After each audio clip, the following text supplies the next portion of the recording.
Hi, welcome to A Foreigner in the Philippines. A little while ago we went with a subscriber who had gotten in touch with us, and he was coming to Bohol to meet the family of the lady that he was hoping to spend the rest of his life with. And actually, I think coincidentally he also came from the UK like I do, and we picked him up. We picked them both up at the port, and then we took him to meet the in-laws or prospective in-laws. And so on the way I tried to give him some input on what he was going to face. So here I am now, and I thought that for those who have yet to meet the parents of the lady that they are going to be married to, and haven't met the extended family, which you certainly should do as soon as possible, I thought I'd give you a few tips. Now, a lot of this information would be redundant if you, by some stroke of fate, if you have met a young woman who is well educated from a well educated family who are fairly well off.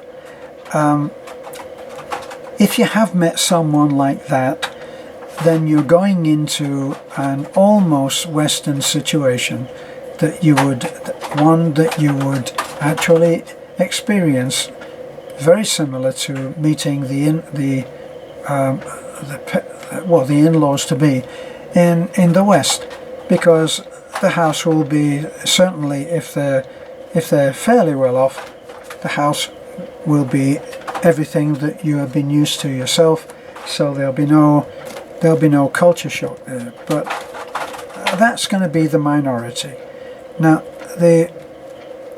in the case that we helped our friend, we went there with him.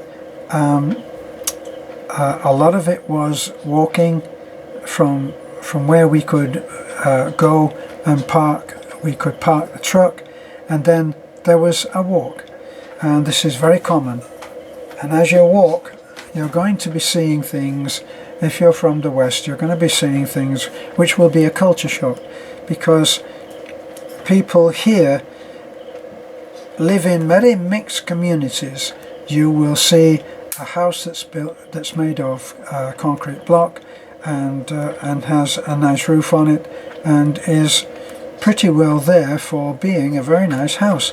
And then next to it you'll see a collection of nipa houses, which can be on dirt floors, or they can be how you may have seen Nanai's house when we first arrived. Nanai's house, she did have a concrete floor, but the people that you are going to see may be living on a dirt floor house. So if the meeting has been pre-arranged, and it's not just one of those off-the-cuff things, or, well, why don't we just go, they will have arranged a meal. Now, in the case of us, I'll just relate what happened to us and then go from there. When we walked, we finally came to a house that was part concrete block and concrete floor, and then onto an extended place part where we ate at a dining room table, and I think, if I remember rightly, it was a dirt floor there, and very simple, very, very modest house. Now, here's something about Filipinos: they're not ashamed of where they live. This is what I found. A Filipino with head held high will take you and invite you into his home, and that's the fact of life. And they have nothing, they apparently do not feel the same,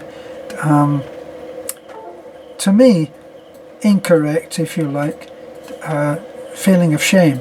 I know that my mother would have felt a feeling of shame if if someone had unexpectedly turned up at the door, she wouldn't have brought them in. We used to have a place called the parlour, and that was the front room. And the front room was almost like a mausoleum. It was never used. It had a dining room suite in there, which was polished furniture, which had been cherished and protected and taken care of. It had a record player, which was a stand-up, almost a huge piece of furniture. It had a display cabinet, which had the china and all little knickknacks that had been collected over the years, probably down from the family. And so this was the special place that we would take people where it didn't reveal how poor we were.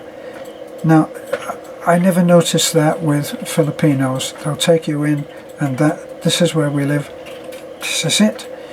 So we were invited in. We waited a little while, and they prepared a meal. And the meal was very nice, several dishes, and it was only Beth and I and our friend and his girlfriend who ate at the table. Even though the mother and the father were there, we were treated as honoured guests, and we were the ones that ate the food. We invited the mother and the father, please come and eat with us. And she said, no, you eat. So then followed an interview of a kind where our friend, the prospective son-in-law, was asked questions about what are your plans and how will you do this and what was his intentions, and they were asked. Had the young woman already had a child, and so evidently had been let down once already. She was a single mom, had never been married. So that's how the interview will go. You will be invited in, you will be treated as an honoured guest. They will be much more nervous about meeting you than you are about meeting them. So it would be incorrect to say you are in the power position, but you are more in control and more under control than possibly the parents are and any others, because they will be shy, and it's up to you to smile, to be pleasant, just be, that old phrase, just be yourself. How can you be anybody else? But don't be strained, just smile and smile direct. And when you, especially if the parents are definitely older than you, it's a nice touch to take the hand of, instead of just shaking the hand, take the hand of the parent and put it to the forehead, which is a bless thing. The parent is blessing you, and you are acknowledging the seniority of the family. So that's a good thing. So the next thing is that questions will be asked through your daughter, through their daughter, possibly if there is somebody there that speaks good English, which is very likely, and is able to act as a go-between, or your girlfriend will do that if she speaks good English, and she will translate whatever the mother says, and the mother will be at ease talking to the daughter, and that way you will get over your point. Hopefully you'll not be there for a quick bunk up. You'll be there because you actually have good intentions about this lady that you have met, probably online, and have spent only a week or two in the company of, other than the video phone calls that you've done. So when it comes time to leave, assuming that you're leaving, you should understand that if they are not well off, the meal will have cost them a lot for them. It will only be a simple meal for you, but it will have cost them a great deal for them, especially drinks, Coca-Cola or orange, and they'll have spent on that hard-earned money. So what I think is a good idea is to take, let's say that this